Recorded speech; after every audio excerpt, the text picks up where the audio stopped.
Bapak, Ibu, saudara-saudara, anak-anakku yang dikasihi Tuhan, Shalom. Selamat Paskah bagi kita semua. Kristus Tuhan, Dia sudah bangkit. Benar, Dia sudah bangkit. Mari kita melanjutkan kebaktian kategorial yang dipandu oleh tayangan video renungan. Kita akan bersama-sama memulainya dengan bernyanyi dari Kidung Jemaat nomor 64, Bila Kulihat Bintang Gemerlapan.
Kita akan kembali membaca dan merenungkan kesaksian firman Tuhan.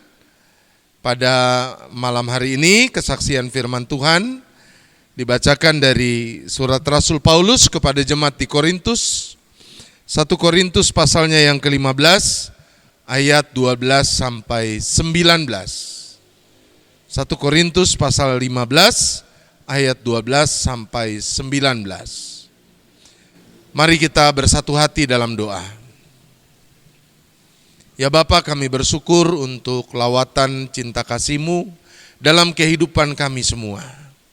Kini kami kembali akan mengalami didikan Tuhan melalui suara-Mu yang akan diperdengarkan, yang akan sama-sama kami renungkan, yang kami imani menuntun kami ke dalam hidup yang benar. Dalam keterbatasan diri ini kami memohon kuasa Roh Kudus-Mu. Biarlah kiranya Roh Kudus itu menguasai tubuh, jiwa, dan roh kami, sehingga saat ini kami akan menjadi seperti tanah yang subur, firman Tuhan diperdengarkan, maka benih itu akan tumbuh dengan baik, bahkan akan berbuah lebat dalam sikap hidup kami sehari-hari. Berkata-katalah ya Bapa, kami telah sedia untuk mendengarkannya. Dalam nama Tuhan Yesus kami berdoa. Amin. 1 Korintus 15 ayat 12 sampai 19, begini bunyi kesaksian firman Tuhan. Jadi bila mana kami beritakan bahwa Kristus dibangkitkan dari antara orang mati, bagaimana mungkin ada di antara kamu yang mengatakan bahwa tidak ada kebangkitan orang mati? Kalau tidak ada kebangkitan orang mati, maka Kristus juga tidak dibangkitkan. Tetapi andai kata Kristus tidak dibangkitkan, maka sia-sialah pemberitaan kami dan sia-sialah juga kepercayaan kamu. Lebih daripada itu, kami ternyata berdusta terhadap Allah. Karena tentang Dia kami katakan bahwa Ia telah membangkitkan Kristus, padahal Ia tidak membangkitkannya. Kalau andai kata benar bahwa orang mati tidak dibangkitkan. Sebab jika benar orang mati tidak dibangkitkan, maka Kristus juga tidak dibangkitkan. Dan jika Kristus tidak dibangkitkan, maka sia-sialah kepercayaan kamu dan kamu masih hidup dalam dosamu. Demikianlah binasa juga orang-orang yang mati dalam Kristus. Jikalau kita hanya dalam hidup ini saja menaruh pengharapan pada Kristus, maka kita adalah orang-orang yang paling malang dari segala manusia. Amin. Sampai sedemikian jauh pembacaan kesaksian firman Tuhan. Berbahagia setiap kita yang mendengarkan firman Tuhan dan memeliharanya di dalam kehidupan. Bapak, Ibu, saudara-saudara dan anak-anakku yang dikasihi oleh Tuhan, saudara-saudara kita umat Muslim baru saja merayakan hari kemenangan mereka, Hari Idul Fitri. Di dalam hari raya yang penuh sukacita itu, kita tahu pasti ada hidangan khusus yang biasanya khas hanya ada di hari Lebaran. Di antaranya ketupat, opor, atau waktu saya kecil ada kue sederhana namanya akar kelapa.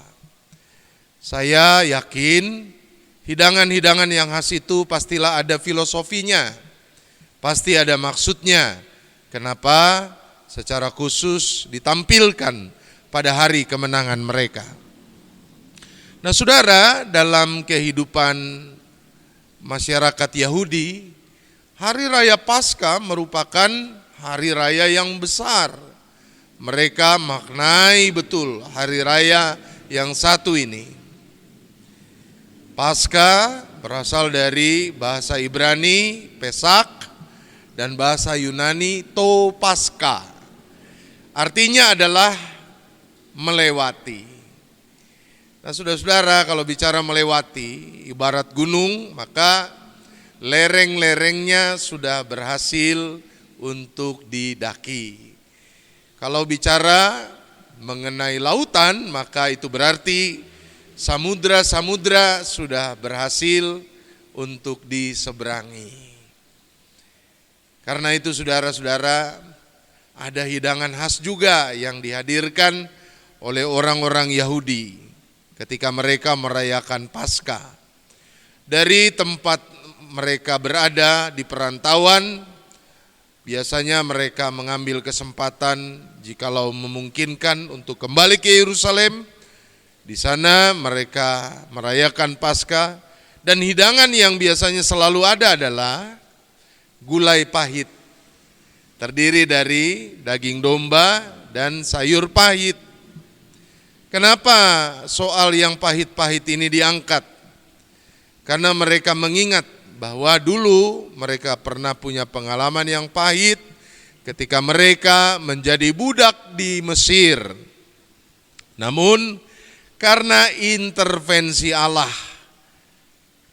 pertolongan Allah membuat mereka terbebas dari perbudakan itu, dari kepahitan itu. Lalu hidangan yang pasti ada juga adalah roti tidak beragi. Kenapa mereka menghidangkan ini? mengingatkan mereka bahwa ketika dulu mereka di Mesir, Allah membebaskan mereka dalam situasi yang terburu-buru. Mereka harus segera berangkat meninggalkan Mesir menuju tanah perjanjian. Kita tahu karena Firaun tidak pernah ikhlas untuk memberi kebebasan kepada mereka. Firaun tetap mengejar mereka. Karenanya harus terburu-buru. Saking terburu-burunya, maka roti yang mereka buat itu adalah roti yang tidak sempat mereka tunggu sampai mengembang. Roti tidak beragi.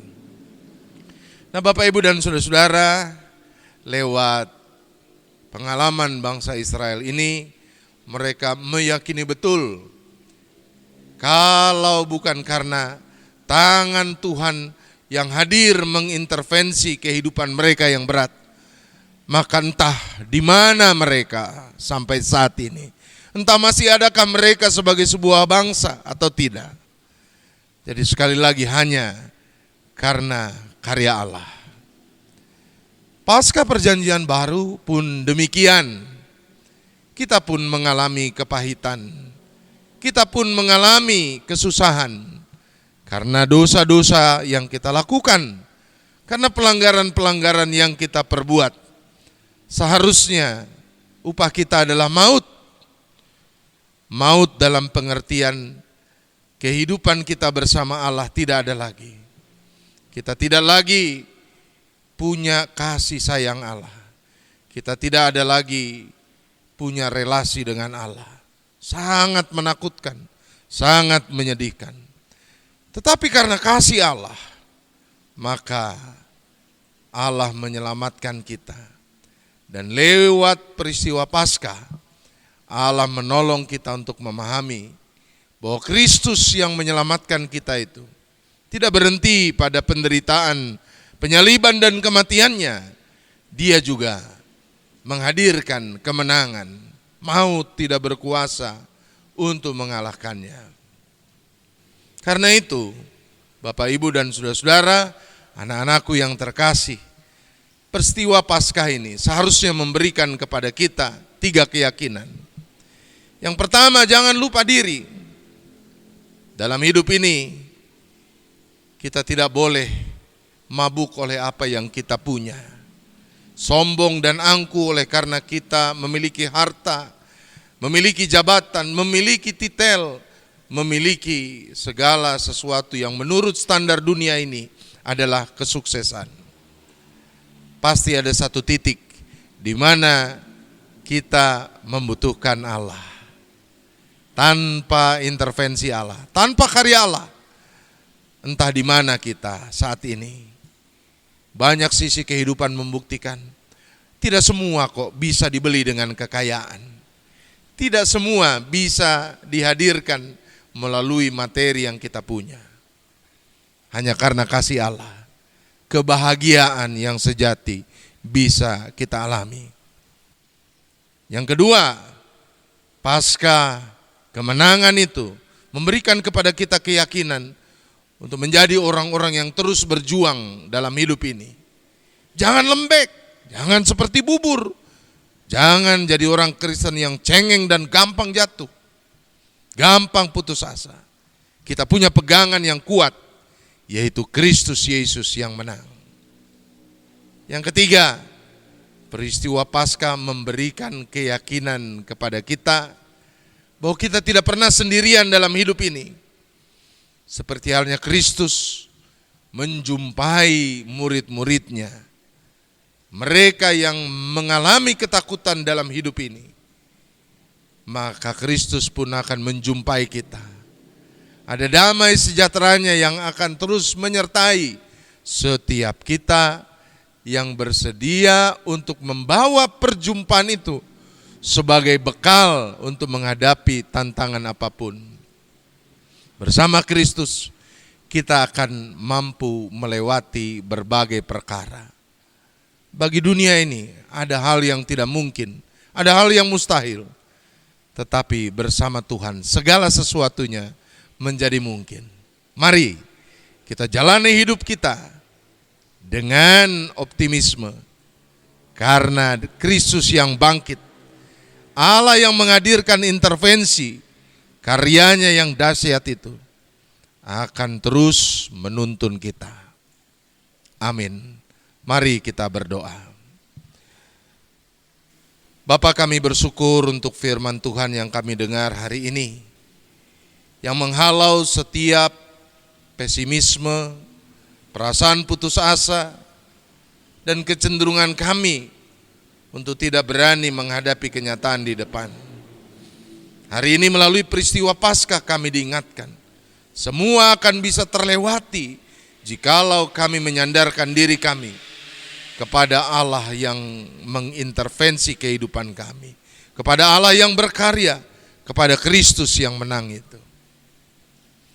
Kami bersyukur ya Bapa untuk firman Tuhan ini. Kiranya Engkau selalu menjadi sandaran kami. Berikan kekuatan dan kasih-Mu agar kami terus menang dalam kehidupan ini bersama Engkau, Kristus yang menang. Di dalam nama Tuhan Yesus kami berdoa. Kini hadirkanlah berkat-Mu kepada kami. Kasih karunia dari Allah Bapa kita, di dalam Putranya yang tunggal Tuhan Yesus Kristus, serta persekutuan di dalam Roh Kudus. Itulah yang kiranya menyertai saudara-saudara sekalian, dari sekarang ini dan sampai selama-lamanya. Amin.